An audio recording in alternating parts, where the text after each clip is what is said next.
जय हिंद आप सभी को। आप सभी का हमारे YouTube चैनल पर बहुत बहुत स्वागत है। हम हिंदी ग्रामर का एक बहुत ही महत्वपूर्ण भाग पढ़ रहे हैं जो कि छंद है। परीक्षा की दृष्टि से भी बेहद ही महत्वपूर्ण है वो, और परीक्षाओं में इससे काफी क्वेश्चन आते हैं। तो छंद में हम लोगों ने कुछ पढ़ लिया है, फिर भी हम लोगों ने जो पिछला पढ़ा है उसका थोड़ा सा रिविजन करके उसके बाद फिर आगे बढ़ते हैं।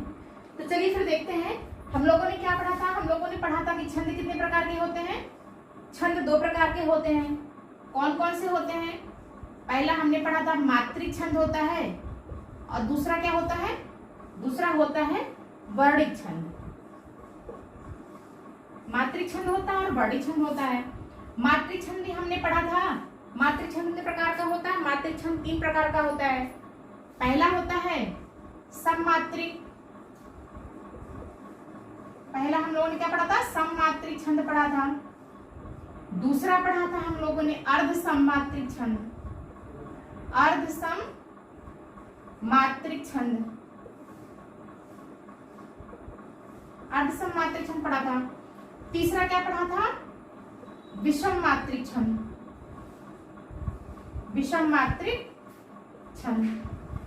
हम लोगों ने सममात्रिक छंद के अंतर्गत कुछ छंदों को पढ़ा था, जिसमें हम लोगों ने पढ़ा था चौपाई, चौपई, रोला और गीतिका, हरि गीतिका, बीर या आल्हा छंद। इतने छंदों को हम लोगों ने सममात्रिक छंद के अंतर्गत पढ़ लिया था।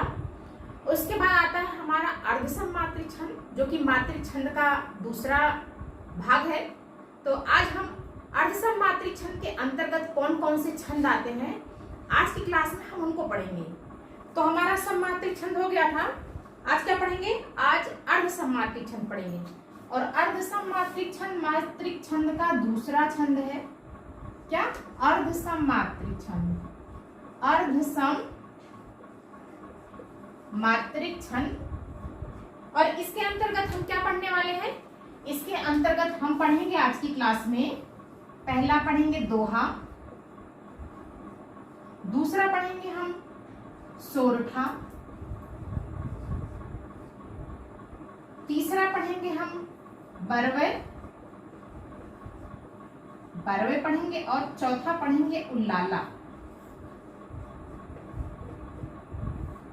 ये 4 छंद हैं, दोहा, सोरठा, बरवे और उल्लाला। ये चारों छंद अर्ध सममात्रिक छंद के अंतर्गत आते हैं। दोहा, सोरठा, बरवे और उल्लाला ये दोनों भी चारों परीक्षा की दृष्टि से बेहद ही महत्वपूर्ण है। चाहे आप टीजीटी की तैयारी कर रहे हो, पीजीटी की कर रहे हो, एलटी की कर रहे हो, केवीएस की, टेट हो गया, सुपर टेट हो गया, ऑल वनडे जो एग्जाम है जिसमें हिंदी का जो है पोर्शन दिया रहता है, उन सब में ये छंद पूछे जाते हैं और ये छंद बेहद ही महत्वपूर्ण है। तो चलिए आज हम देखते हैं। सबसे पहले हम दोहा को देखते हैं। दोहा क्या है?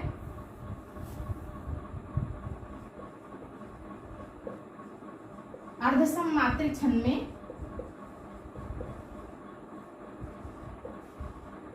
पहला हमारा क्या आता है? दोहा।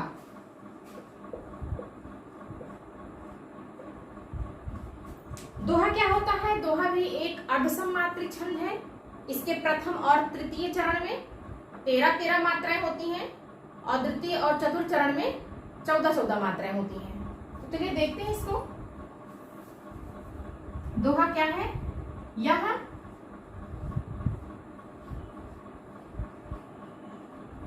अर्ध सममात्रिक छंद है। क्या है? अर्ध सममात्रिक छंद है। इसके प्रथम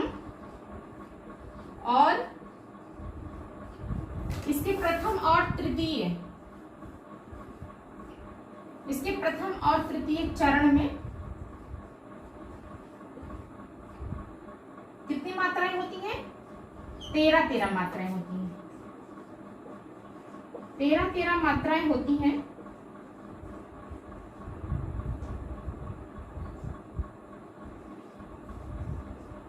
तेरह मात्राएं होती हैं तथा इसके प्रथम और द्वितीय चरण में 13 मात्राएं तथा इसके द्वितीय और चतुर्थ चरण में 11 मात्राएं होती हैं। द्वितीय और चतुर्थ चरण में कितनी मात्राएं होती हैं? 11 मात्राएं होती हैं।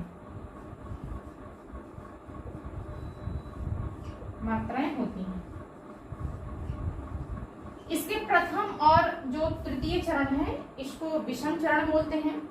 द्वितीय और चतुर्थ चरण को क्या बोलते हैं?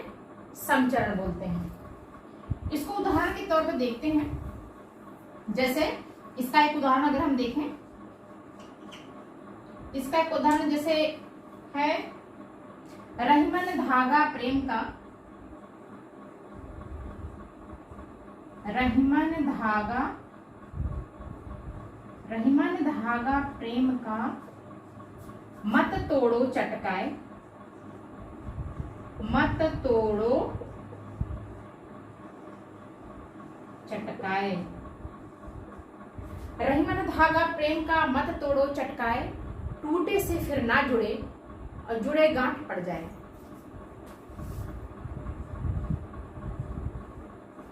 टूटे से फिर ना जुड़े,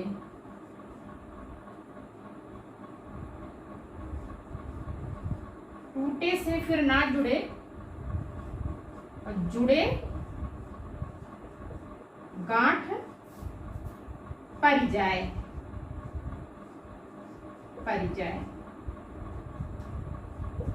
अब इसको देखते हैं कि इसका जो प्रथम और तृतीय चरण इसमें 13 मात्राएं आती हैं और चतुर्थ और द्वितीय चतुर्थ चरण में 11 मात्राएं आ रही नहीं। अगर आती हैं तो ये दोहा छंद का उदाहरण होगा। इसको जरा काउंट करते हैं। इसमें क्या हो जाएगा? पहला लघु हो जाएगा, यहाँ लघु, यहाँ लघु, यहाँ लघु, ये दीर्घ हुआ, ये दीर्घ हुआ, ये दीर्घ हुआ, ये लघु हुआ, ये दीर्घ हुआ, ये लघु, ये लघु, ये दोनों दीर्घ हो गए, ये लघु, ये लघु, ये दीर्घ हो गया, ये लघु हो गया। इसमें देखें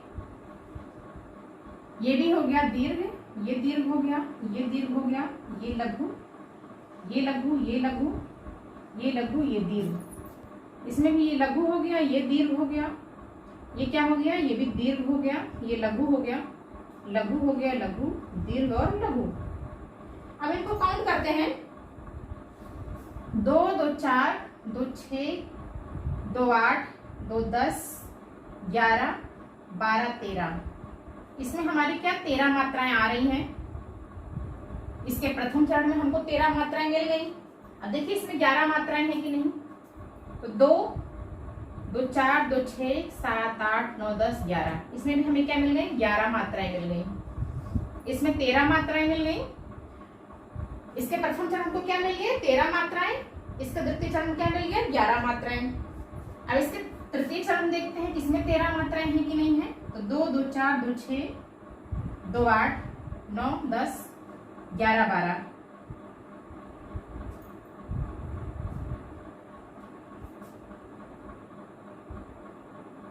दो 2 4 टूटे से फिर ना जुड़े। हाँ, ये ना जो है ये इसमें मात्रा लगेगा। अब ये 13 हो गए। इसको अगर आप काउंट करेंगे तो यहाँ पे कितना हो गया?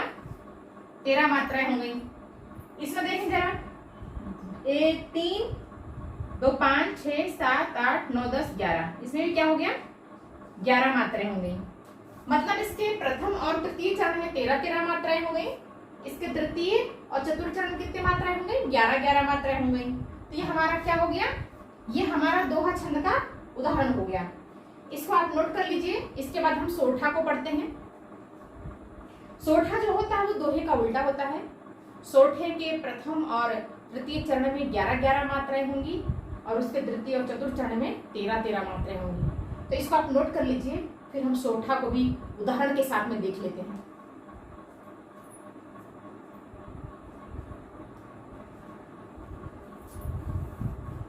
हमारा दूसरा क्या है? आभसम मात्रिकल दूसरा छंद है, वो क्या है? वो है सोरठा। सोरठा सोठा क्या है? सोठा भी अर्धसम्मात्रिक छंद होता है और ये दोहे का उल्टा होता है, क्योंकि इसके प्रथम और तृतीय चरण में 11-11 मात्राएं होती हैं और द्वितीय और चतुर्थ चरण में 13-13 मात्राएं होती हैं। तो इसको भी जरा लिख करके और उदाहरण के साथ में हम इनको समझते हैं। सोठा को, यह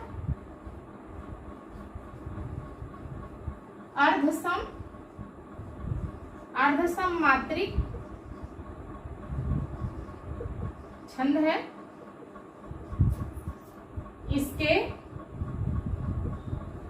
इसके प्रथम और तृतीय, इसके प्रथम और तृतीय चरण में, इसके प्रथम और तृतीय चरण कितनी मात्राएं होती हैं? 11-11 मात्राएं होती हैं। 11-11 मात्राएं तथा द्वितीय और चतुर्थ चरण में,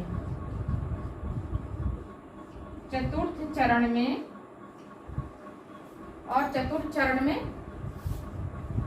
कितनी मात्राएं होती हैं? 13-13 मात्राएं, 13-13 मात्राएं होती हैं। इसको उदाहरण में अगर हम देखें, इसका उदाहरण अगर हम देखते हैं तो उससे स्पष्ट हो जाएगा। जैसे, जो सुमिरत सिद्धि होए, गणनायक करिवर बदन, करहु अनुग्रह सोए, बुद्धि रास शुभ गुण सदन। इसको लिख करके और काउंट करके देखते हैं हम, इसमें जो है सोठा छंद हो रहा है कि नहीं हो रहा है। जो सुमिरत सिद्धि होए, जो सुमिरत सिद्धि होए, गणनायक करिवर बदन,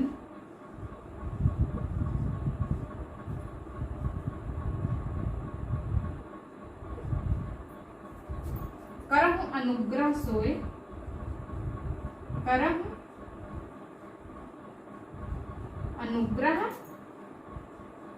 सोए,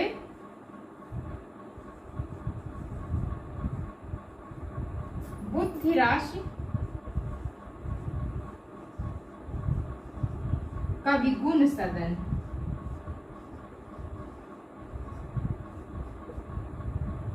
जरा इसमें देखते हैं काउंट करके कि इसमें हमारा सोठा छंद आ रहा है कि नहीं आ रहा है। इसमें पहला क्या हो गया?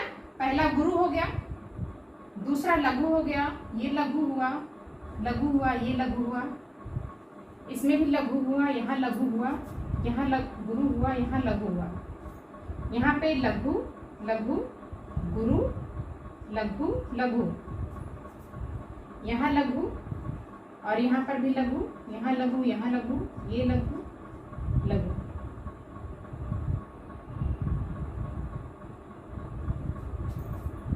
नीचे वाले में देखते हैं, इसमें क्या है? ये भी लघु, ये लघु, यहाँ लघु, ये लघु, ये लघु, ये दीर्घ हो गया, ये लघु हो गया, ये दीर्घ हुआ, ये लघु हुआ।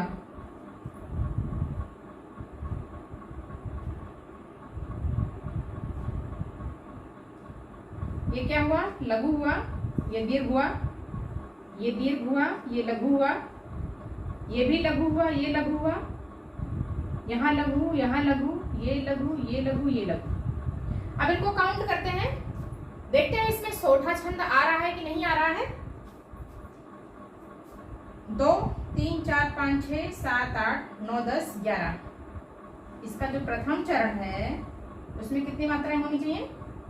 11 मात्राएं मिल गई हमको। ये 13 होनी चाहिए। 2 2 4 2 6 7 8 9 10 11 12 13। यहाँ भी हमको क्या हो गया? 13 मिल गई। पहली वाली लाइन में तो हमको सोठा छंद मिल गया। दूसरी लाइन को देखते हैं तो 3 2 5 6 7 8 9 10 11। इसमें भी हमको क्या मिल गए? 11 मात्राएं मिल गई। इसमें 3, 2, 5, 6, 7, 8, 9, 10, 11, 12, 13, इसमें हमारा भी क्या हुआ, 13 मात्राएं इस वाले भी मिल गए। यानी कि इसके प्रथम और तृतीय चरण में 11 मात्राएं मिल गई, द्वितीय और चतुर्थ चरण में 13 मात्राएं मिल गई। इससे हमारा सोठा छंद जो है बन गया। यानी कि पहले प्रथम और द्वितीय चरण में 11 मात्राएं और द्वितीय और चतुर्थ चरण में 13 मात्राएं मिलने पे सोठा छंद होता है। तो इसको आप नोट कर लीजिए। फिर उसके बाद हम बरवे को पढ़ते हैं। बरवे छंद भी जो होता है वो अर्धसम मात्रिक छंद है, और बरवे में जो इसका प्रथम और तृतीय चरण होता है इसमें हमको 12 मात्राएं मिलती हैं, और द्वितीय और चतुर्थ चरण में हमको 7 मात्राएं मिलती हैं। तो अभी हम लिख करके उसको देखते हैं उदाहरण के साथ में। तो अर्धसम मात्रिक छंद का जो तीसरा छंद है वो क्या है, बरवय। बरवय क्या है, बरवय अर्धसम मात्रिक छंद है। यह अर्धसम मात्रिक छंद है। इसके प्रथम और तृतीय चरण में, तृतीय चरण में कितनी मात्राएं होती हैं, इसके प्रथम और तृतीय चरण में 12 मात्राएं होती हैं। कितनी, 12 मात्राएं।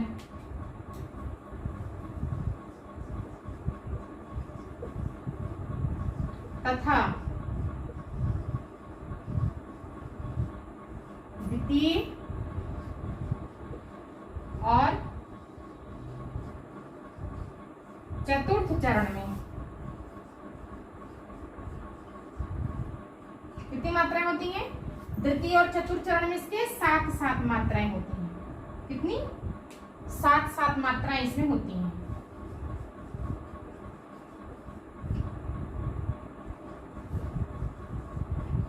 इसको उदाहरण से हम देखेंगे तो और अच्छे से समझ में आ जाएगा। तो जैसे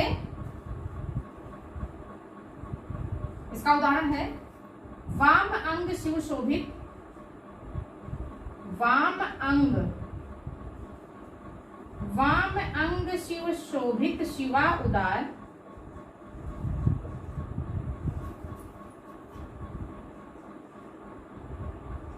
वाम अंग शिव शोभित शिवा उदार, और शरद सुवारिद में जनु तड़ित बिहार। क्या है, शरद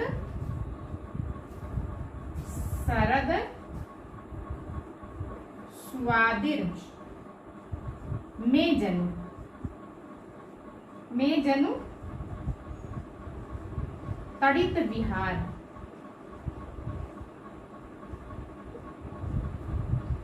इसको जरा काउंट करके देखते हैं कि इसमें बरवे छंद है कि नहीं है। तो चलिए देखा जाए। इसमें हमारा आ गया गुरु, ये हो गया लघु, ये हो गया गुरु, ये हो गया लघु, ये लघु हुआ, ये लघु हुआ, ये गुरु हुआ, ये लघु हुआ, ये लघु हुआ, ये लघु हुआ, ये गुरु हुआ, ये लघु हुआ, ये गुरु हुआ, ये लघु हुआ। इसमें भी ये लघु हुआ, ये लघु हुआ, ये लघु हुआ, ये लघु, यहाँ गुरु हुआ, ये लघु हुआ, ये लघु हुआ, यहाँ गुरु हुआ, ये लघु हो गया, ये लघु हुआ, ये लघु, ये लघु, ये भी लघु, यहाँ लघु, यहाँ गुरु, और ये लघु। अब इसको काउंट करें कि इसके प्रथम जो चरण है जहाँ पे हम यति लगाते हैं वहां तक हमें 12 मात्राएं मिल रही हैं कि नहीं मिल रही हैं। क्योंकि हमने आपको पढ़ाया था कि जब हम कोई भी पंक्तियां पढ़ते हैं और पंक्तियां पढ़ते समय जहां हम थोड़ा सा रुकते हैं, जहां हम पूर्ण विराम या अर्ध विराम लगाते हैं, उसको हम क्या बोलते हैं, उसको हम यति बोलते हैं। तो जैसे वाम अंग शिव शोभित, यहाँ हम रुक रहे हैं तो यहाँ हमारा क्या लग जाएगा, यहाँ यति लग जाएगी। और शरद सुवादिर में जनु, यहाँ रुक रहे हैं तो यहाँ पे हमारा क्या लग जाएगा, यति लग जाएगा। यानी कि जहां पर भी हम पंक्तियों में ठहरते हैं वहां उसको क्या बोलते हैं, उसको यति बोलते हैं। तो इसको जरा काउंट करते हैं। ये 3, 2, 5, 6, 7, 8, 9, 10, 11, 12, यानी कि हमारा जो प्रथम चरण है जहाँ पे यति लगी है उसके पहले का जो है वो क्या है, प्रथम चरण है। इसमें हमें कितनी मात्राएं मिल गई, 12 मात्राएं मिल गई। अब देखते हैं इसमें हमें 7 मात्राएं मिल रही नहीं मिल रही हैं। तो 2, 3, 4, 5, 6, 7, इसमें भी हमें क्या मिल गई, 7 मात्राएं मिल गई। यानी कि हमारा जो पहला लाइन है उसमें हमें 12वें छंद के लक्षण मिल रहे हैं। दूसरी लाइन को देखते हैं। शरद सुआदिर में जब 3, 4, 5, 6, 7, 8, 9, 10, 11, 12, इसमें भी हमें क्या मिल गए, 12 मात्राएं मिल गई। तड़ित विहार, इसमें देखे मिली है कि नहीं मिली है, तो 3, 4, 5, 6, 7, इसमें भी हमें 7 मात्राएं मिल गई। यानी कि प्रथम और तृतीय चरण में हमें कितनी मात्राएं मिली, 12 मात्राएं, और द्वितीय और चतुर्थ चरण में कितनी मात्राएं मिल गई, 7 मात्राएं मिल गई। यानी कि इसमें जो है 12वें छंद है। इसको नोट कर लीजिए। फिर आगे हम उल्लाला को भी पढ़ लेते हैं। उसके बाद हमारा अर्धसम मात्रिक छंद जो है वो कंप्लीट हो जाएगा। फिर अगली क्लास में हम विषम जो है मात्रिक छंद को पढ़ेंगे। थोड़ा थोड़ा पढ़ेंगे तो हम अच्छे से याद कर लेंगे, और इकट्ठे पढ़ेंगे तो फिर हमको भूल जाता है, क्योंकि थोड़ा सा टफ भी पड़ता है। इसमें पूरी चौपाइयाँ वगैरह उसके मात्राओं को याद करना पड़ता है। तो अगर हम थोड़ा थोड़ा पढ़ते हुए चलेंगे तो हम अच्छे से कंठस्थ होता रहेगा। तो इसको आप नोट कर लीजिए। उसके बाद हम उल्लाला को पढ़ते हैं।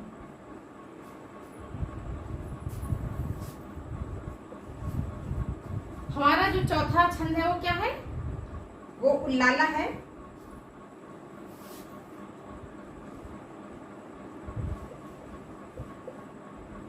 उल्लाला है। उल्लाला भी क्या है, ये भी एक अर्धसम मात्रिक छंद होता है। क्या होता है, ये भी एक अर्धसम मात्रिक छंद है। यह अर्धसम मात्रिक छंद है।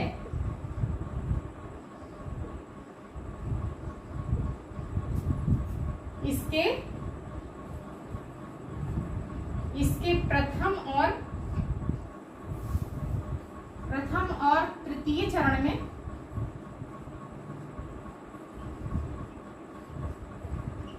कितनी मात्राएं होती हैं, इसके प्रथम और तृतीय चरण में हमको 15 मात्राएं मिलती हैं, और द्वितीय और चतुर्थ चरण में 13 मात्राएं मिलती हैं। कितनी मात्राएं मिलती हैं, 15 मात्राएं। तथा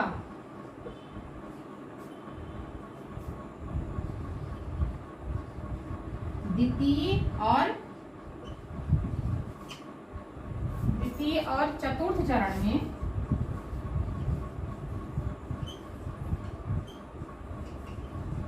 कितनी मात्राएं मिलती हैं, 13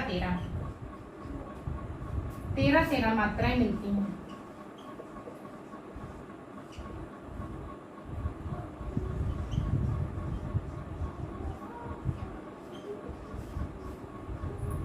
तेरह मात्राएं मिलती हैं। इसका उदाहरण देखें, जैसे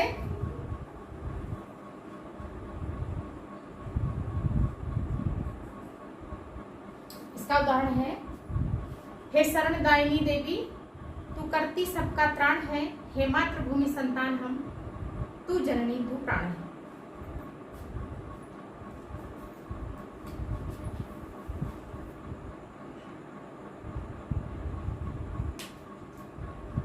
हे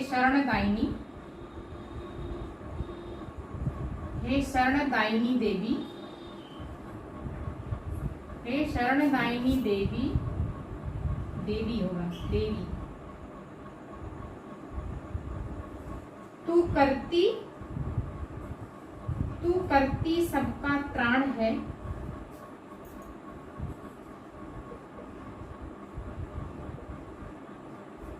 हे मातृभूमि संतान हम,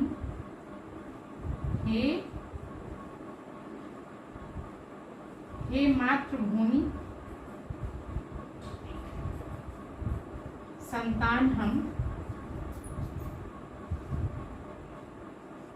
तू जननी तू प्राण है। इसको जरा हम देखते हैं मात्राओं को काउंट करके कि क्या इसमें उल्लाला है कि नहीं है, क्योंकि हमको प्रथम और तृतीय चरण में क्या मिलना चाहिए, 15-15 मात्राएं मिलनी चाहिए। इसमें हमारा पहला क्या हो गया, गुरु लघु लघु लघु, गुरु लघु गुरु, गुरु और लघु, फिर क्या हो गया लघु, यहाँ पे गुरु हो गया, ये लघु हुआ, ये लघु हुआ, ये गुरु हुआ, यहाँ लघु यहाँ लघु, ये गुरु, यहाँ गुरु यहाँ लघु यहाँ गुरु। इसमें ये गुरु हो गया, ये गुरु हुआ, ये लघु हुआ, ये गुरु हुआ, ये लघु हुआ, ये गुरु हुआ, ये गुरु हुआ, ये लघु हुआ, ये लघु ये लघु, ये गुरु, ये लघु ये लघु, ये गुरु, ये गुरु हुआ, यहाँ गुरु हुआ, यहाँ लघु हुआ, यहाँ गुरु हुआ। जरा इसको काउंट करते हैं। हे शरणदायिनी देवी तू, यहाँ यति लग जाएगी। हे मातृभूमि संतान हम, यहाँ यति लगेगी। जरा काउंट करके देखते हैं इसके प्रथम चरण में 15 मात्राएं आ रही हैं कि नहीं आ रही हैं। तो 2 3 4 5 6 7 8 9 10 11 12 13 14 15, यहाँ पे हमारा यति लगा हुआ है। तो यहाँ अगर पूरा हम काउंट करें इतना ले जा करके तो हमारा कितना हो रहा है, 15 मात्राएं यहाँ पे आ रही हैं। अब यहाँ हमको कितनी मात्राएं मिलनी चाहिए, हमको 13 मात्राएं मिलनी चाहिए। तो 2 2 4 5 6 7 8 9 10 11 12 13, यहाँ पे हमें 13 मात्राएं मिल गई। नीचे वाले लाइन में देखते हैं, यहाँ तक यति हमारा, इसमें हमें 15 मात्राएं मिल रही नहीं। तो 2 2 4 5 6 7 8 9 10 11 12 13 14 15, यहाँ भी हमको 15 मात्राएं मिल गई। कितनी मिल गई, 15 मात्राएं। इसमें 11 हमको 13 मात्राएं चाहिए। तो 2 3 4 5 6 7 8 9 10 11 12 13, यहाँ भी हमको 13 मात्राएं मिल गई। यानी कि द्वितीय और चतुर्थ चरण में कितनी मात्राएं, 13 प्रथम और तृतीय चरण कितनी मात्राएं, 15। इस तरह से हमारा उल्लाला के जो लक्षण होते हैं यही होते हैं, जिसके जो है प्रथम और तृतीय चरण में 15 मात्राएं हों, द्वितीय और चतुर्थ चरण में 13 मात्राएं हों तो हमारा उल्लाला होता है। और जिसके प्रथम और तृतीय चरण में 12 मात्राएं हों, द्वितीय और चतुर्थ चरण में 7 मात्राएं हों तो हमारा क्या होता है, वो 12 होता है। और जिसके प्रथम और तृतीय चरण में 11 मात्राएं हों, द्वितीय और चतुर्थ चरण में 13 मात्राएं हों, हमारा सोठा होता है। और जिसके प्रथम और तृतीय चरण में 13 मात्राएं हों, यानी दोहे का उल्टा हो, द्वितीय और चतुर्थ चरण में 11 मात्राएं हैं, वो हमारा क्या होता है, दोहा होता है। इस तरह से आज की क्लास में अर्धसमात्रिक छंद, जिसमें हमने क्या क्या पढ़ा, दोहा पढ़ा, सोठा पढ़ा, बरवे पढ़ा और उल्लाला पढ़ा, जो कि परीक्षा की दृष्टि से बेहद ही महत्वपूर्ण है ये सभी छंद। और आशा करती हूँ कि आपको हमारा वीडियो पसंद आया भी होगा, क्योंकि हमने पूरी कोशिश करी है कि बहुत अच्छे से आपको हम समझा सकें। और अगर आपको हमारा वीडियो पसंद आया हो तो हमारे वीडियो को लाइक ज़रूर करिएगा, और अगर हमारे चैनल पर नए हैं तो सब्सक्राइब करिएगा और कमेंट भी करिएगा कि आपको हमारा वीडियो कैसा लगा।